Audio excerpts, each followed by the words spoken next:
Hello friends, welcome to our channel Medical Stick Fall in Love with Medicine. So today is our new topic is ulna, the second part of the antebrachii. Okay, so ulna is a long tubular bone. Okay, it have three surfaces, three borders, three surface and three borders. Okay, the surfaces are anterior, posterior and lateral, and borders are anterior, posterior and introsus. So mainly they are equal. Now ulna, ulna is a bone. We divide it into two parts, right? Proximal epiphysis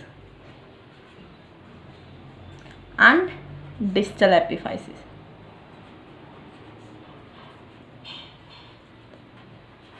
Proximal means the upper part and the distal means lower part. So by diagram I will show you which part includes the proximal and the distal. Okay,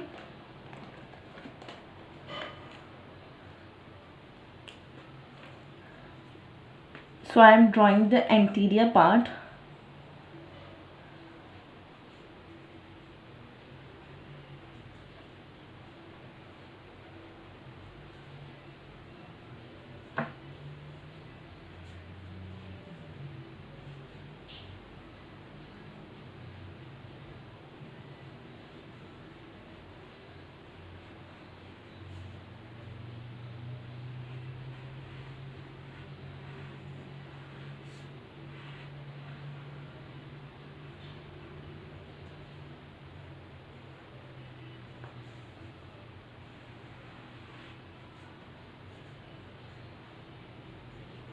Okay, so this is the anterior surface of the ulna.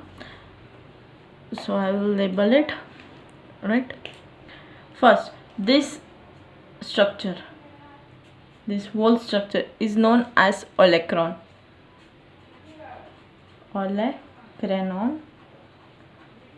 Okay, now this is known as processus coronoideus.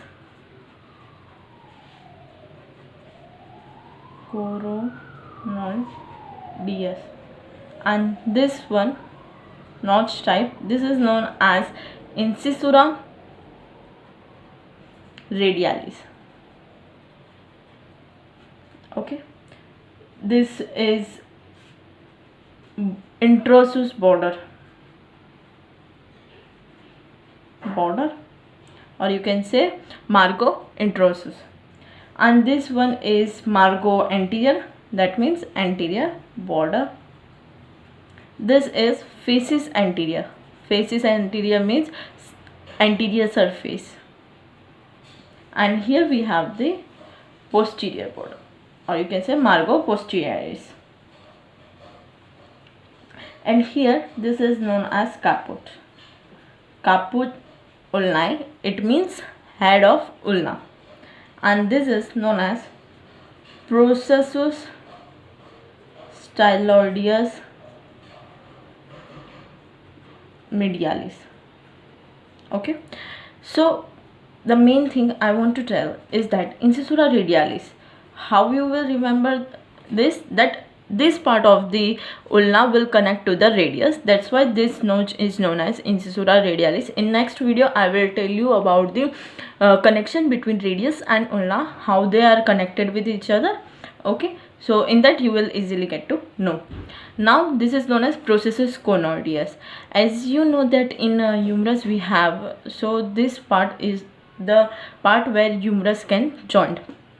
Olecranon, like humerus we have olecranon fossa, so this part is known as olecranon. So these are the common part that you can easily remember. Now we have caput and processus styloideus medialis. First of all thing, so this is our hand, here is the radius and here we have the ulna, right? So this part is medial to our body and this part is lateral to our body. So that's why processus styloideus medially, they are found on the medial side, right? And caput ulnaris, as everyone have doubt that caput means head must be on the upper side, not on the lower side, but in this case we have the opposite. Like in humerus we have the head on the upper side, in radial also it's upper side, but in ulna we have the lower side. Okay, so this is all about the anterior surface of the ulna. Now we will talk about the posterior surface. There is nothing much to show in on the posterior surface of the ulna, but it's just to know that how it looks on the posterior side of the ulna. So don't worry, it is not as much hard on the posterior side mainly.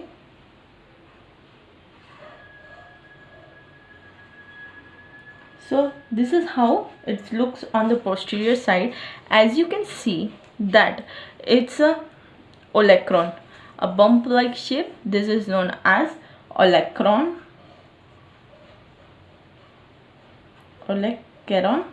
Okay, this is a posterior surface, right? So here the body will be the posterior border. So posterior border, posterior surface, and here this is caput, and you can see that a V type structure. This is known as processus styloideus medialis. As you are clear that why it's known as medial, and in radial we have on lateral side. So now I will show you the medial view of the ulna, so you will get clear about the ulna, and it's a most important view because in this you can see many things.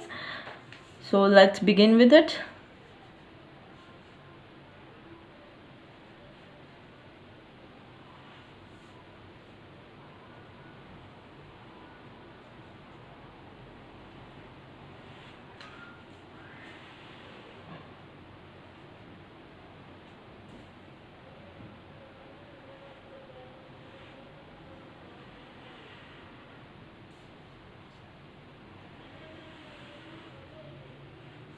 Okay, so this is a medial view of the ulna.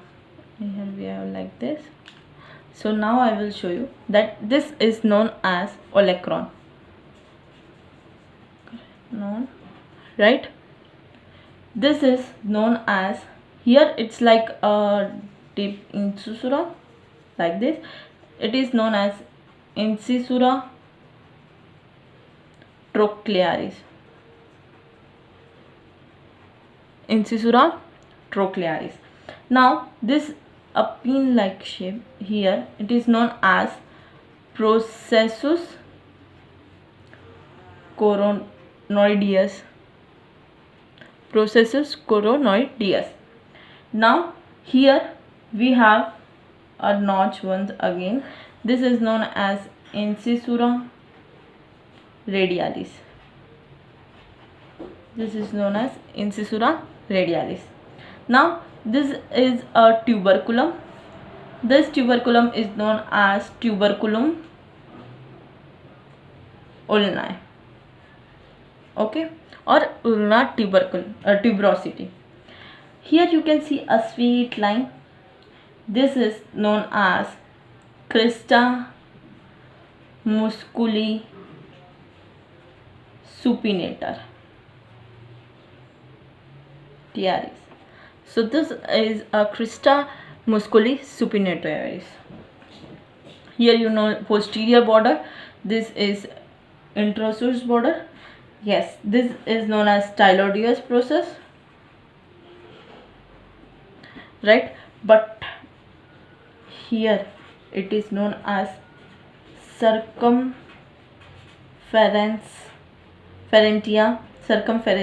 articularis. Circumferentia articularis. Okay, here we have the caput. This part whole is known as caput, right? But the part where it joins with another bone, it's known as circumferentia articularis. So this is all about the ulnar bone. Okay, and the most important thing that I want to tell you is that ossification, its ossifications are at 8th week of the development. 8th week of development. The primary, okay, primary. Secondary have two parts, upper and lower, right? I am just telling by 1 and 2. It starts from 10th year and 5th year. Okay, so these are the ossification, and from this questions are in MCQs, so it's a important part of the ulna. So hope you like this video. If you like this video, please